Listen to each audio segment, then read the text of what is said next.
So apparently there's another story to tell about Greek gods on Disney Plus. Is it any good? Let's talk about it. My name is Brandon Keith Avery, and this is just my opinion.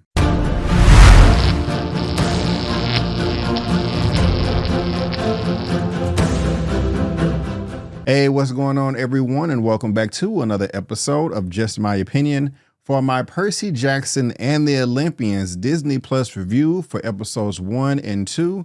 If this is your first time here and you like the video, please give me a thumbs up and consider subscribing. Percy Jackson and the Olympians. Now, guys, I did see one of the movies that came out a number of years ago, at least one of them, but this is not a movie. This is not a film. This is a television show that will be streaming on Disney Plus, dropping December 20th, being described as action, adventure, family, something that I was mildly looking forward to. Now, this is going to be a recap / review, slight spoilers for just the first 2 episodes.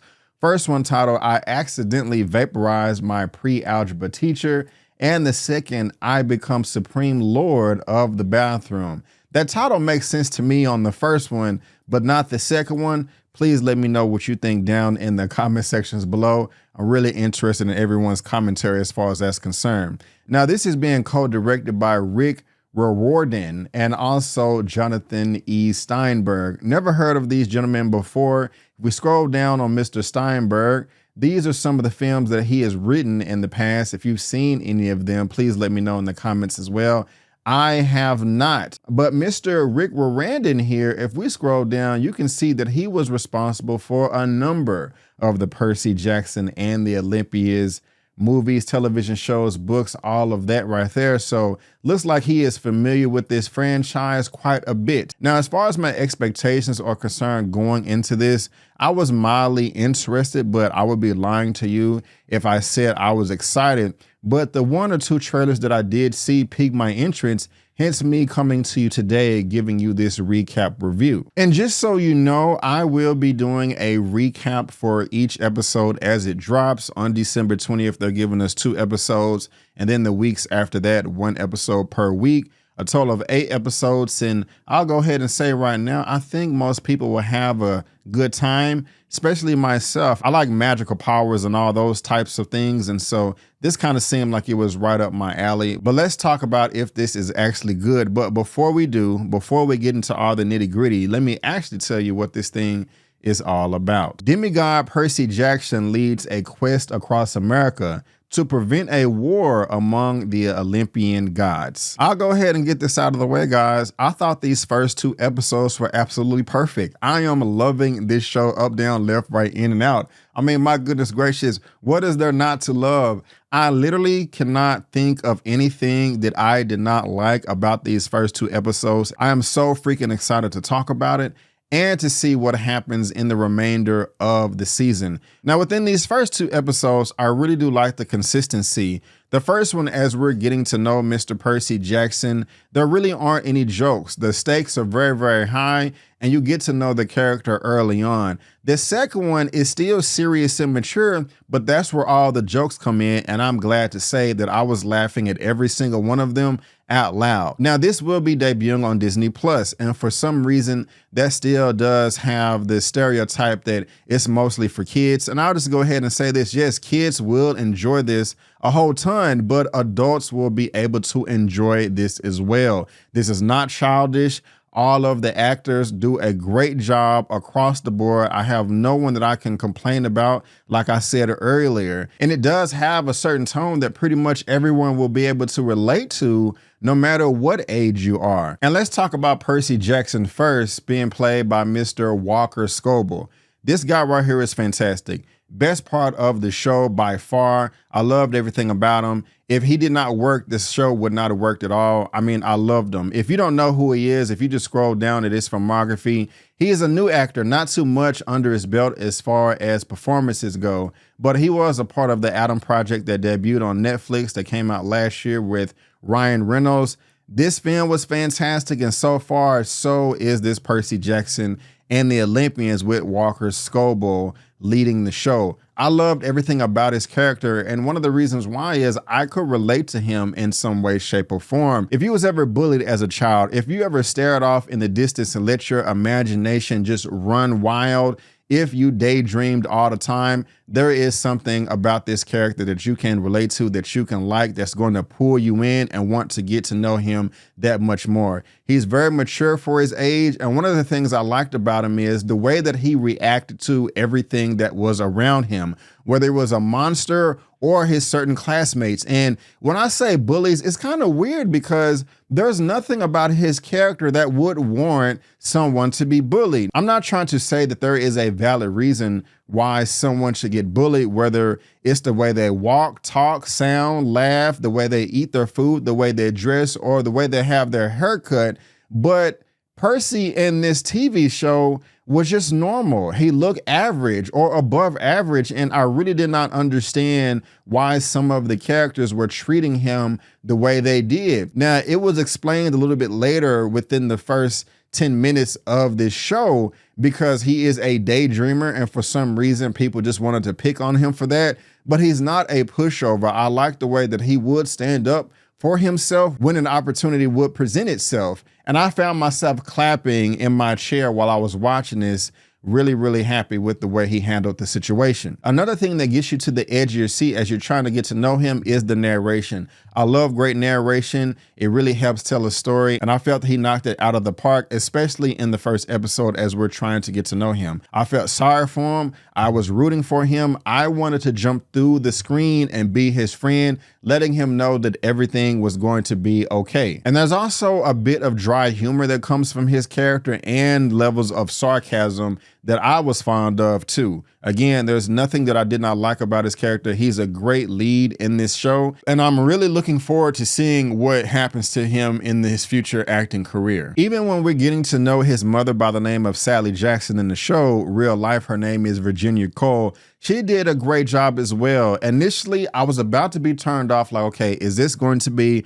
another blank story to where she does not know who the father is, that she slept with some guy, hence that her child Percy is a demigod and she's married to some deadbeat that doesn't want to work and sits at home and plays tic-tac-toe all day. There were brief glimpses of that. However, they flipped the script on you and added a lot of comedic elements to that scene as you're kind of getting to know the family and their whole dynamic. And I found myself kind of laughing as well. Like, okay, maybe the stepdad is not that bad. He's not addicted on drugs. He's not a drunk. He's not beating her around like, oh my gosh, Percy, this is a horrible environment that we're in, and I don't want you to live this way. So I'm going to take you off into the mountains so you can find your God, whoever it is, and you can embrace yourself and know who your powers are and be who you was meant to be. It's kind of like that, but in a good way. It does not put a sour taste in your mouth at all. And it was just something that I did not expect as we was getting to know this family. I found it quite hilarious. Just in the first episode where Percy Jackson's coming home, the way that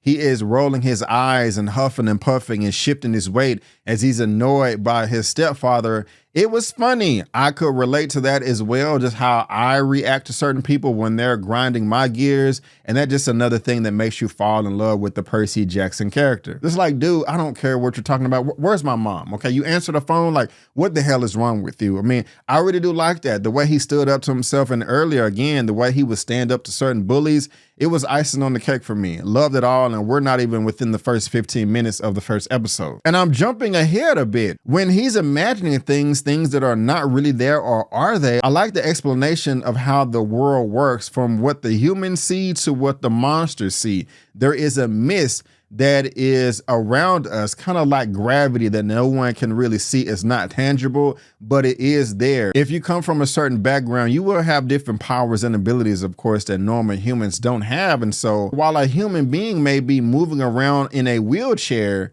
if you are part of this so-called magical kingdom, it's not a wheelchair, it's horse's legs, or another character may have wings, but from humans, it may look like a jacket or something like that.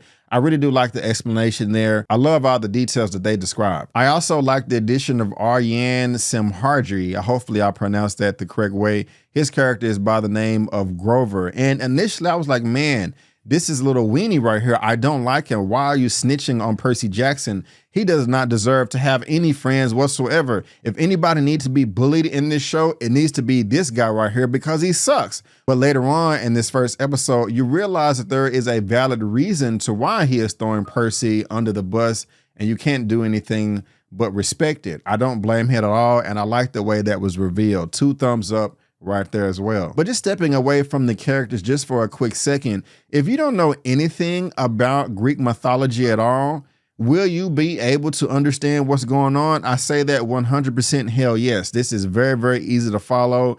And it's not forced dialogue or, exposition dumps or anything like that. Everything feels natural and organic the way that it is being revealed to Percy. And we're learning about this world through his eyes as the audience. And so everything seems seamless. And so I just have to give credit where credit is due there as well. They did a great job in the writing department. We also have this character right here by the name of Charlie Bushnell. I liked him as well. His name is Luke in the show. And he's the one that when Percy actually gets to I don't want to say Mount Olympus, but wherever they are, I don't remember the exact name. It's where all of the demigods and the gods teachers are trying to teach the children how to use their powers and make them elevate to the next level. He's very, very nice to Percy and just kind of show him the ropes. And I really do like him as well. There's really no characters in this show that I don't like so far, even the people that are supposed to be the antagonists. Everybody has a good reason for doing what they're doing and to help develop the story. We do get some comedic beats from Jason Mantzoukas.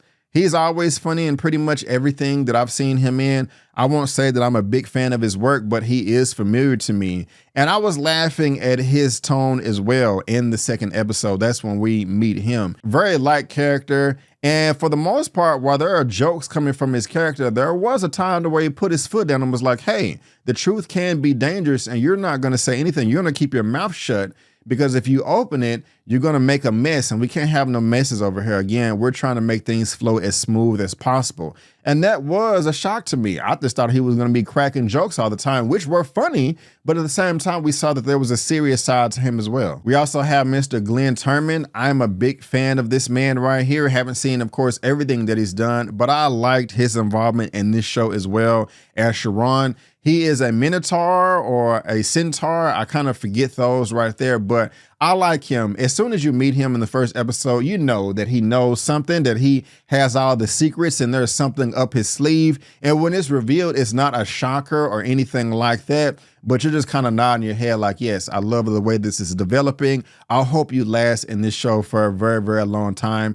The relationship that he has with Percy is very enlightening. I like that, and I can't wait to see them interact more and more as the show progresses on. Now, Leah Jeffries here, she was briefly in the second episode, and I'm pretty sure we're gonna get more of her as we get more episodes later on in the season, but there is a shroud of mystery that's going over her. I think her name was Annabeth, and I like what we've seen so far, but it's not that much. It's just that mysterious nature that has me curious, like, what are you all about? Are you gonna be somebody that I like or somebody that I don't like or somebody forgettable? I think she's gonna be here for a long time, and if so far, that's a good thing. Now, as far as the action is concerned, they sell it very well, especially with the effects.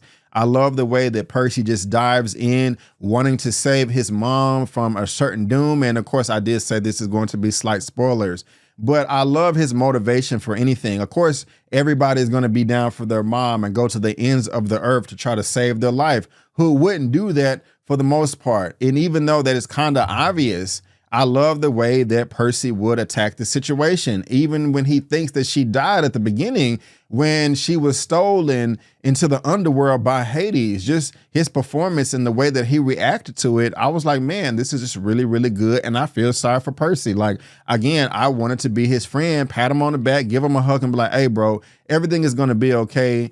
I understand where you're going through and it's just not fair, but I'm gonna be here for you as best as I possibly can. Characters like this that are just fearless are always going to get my respect and attention, and Percy Jackson did this tenfold in this first and second episode. But in the second episode, even when the characters are training, when they're trying to develop their powers and their abilities and skills and hone them to be the best that they can be so they can stop some impending war, I was saying to myself initially, okay, this is training and these are children, so to speak, or, grown teenagers? Are they really going to try to kill themselves?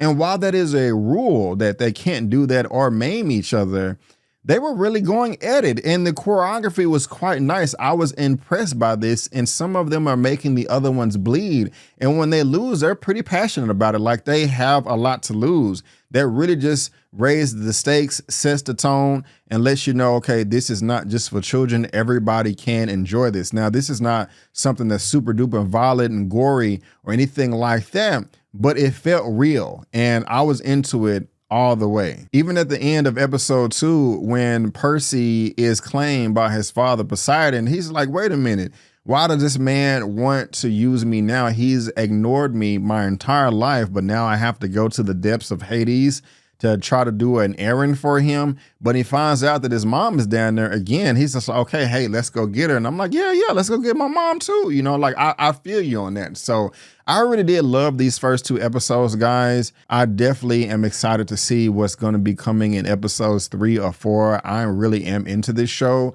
and going to be doing recaps, like I said earlier, each week, because I'm having fun with this, and my expectations wasn't low. They were, mild to mediocre, but this is a great start off to the show, to the series, and I'm on board 100%. Even if I had to rate these first 2 episodes, I want to combine it together, I would give it a solid 9.5. Like, I have nothing to complain about. The people that involved with this should be very, very proud of themselves. And I want to see more from them as well, because this was great. But guys, again, I just want to thank you so much for tuning in. And before you go, don't forget that I'm B. Avery. That's just my opinion. Peace. And I'll see you next time.